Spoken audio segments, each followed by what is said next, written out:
Hi friends, ఈరోజు వచ్చేసి chicken curry చేస్తున్నాను.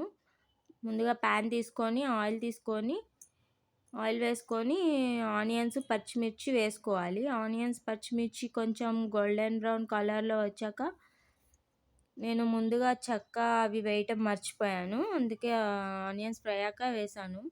అవి కూడా కొంచెం వేగాక అల్లం వెల్లుల్లి పేస్ట్ వేసుకోవాలి. అల్లం వెల్లుల్లి పేస్ట్లో నేను కొబ్బరి యాడ్ చేశాను గ్రేవీ కోసం.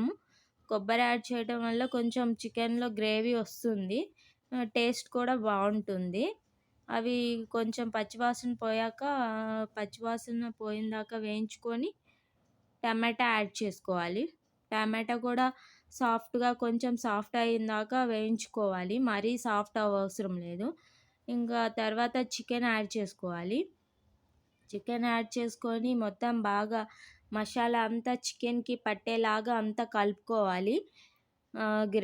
మసాలా ఆనియన్స్ అవన్నీ చికెన్కి మొత్తం మంచిగా, ఆ స్పైసెస్ అన్నీ చికెన్కి పట్టేలాగా ఒకసారి బాగా మంచిగా కలుపుకోవాలి.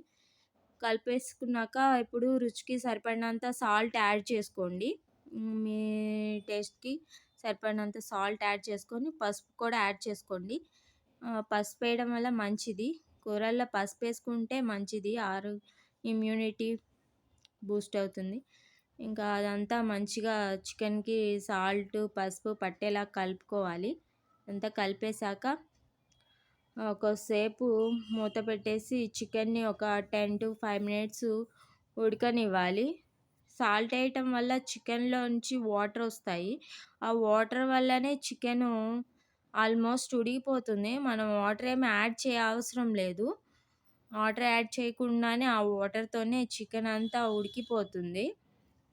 ఇప్పుడు మళ్ళీ ఒకసారి అంతా కలుపుకోవాలి.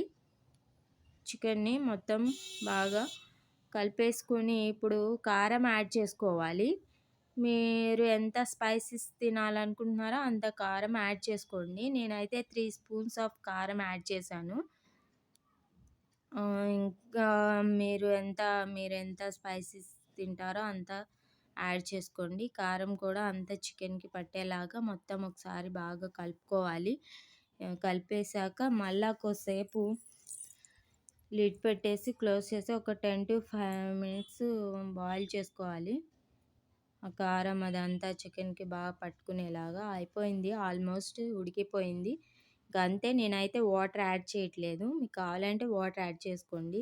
ఇట్లా డ్రైగా ఉంటేనే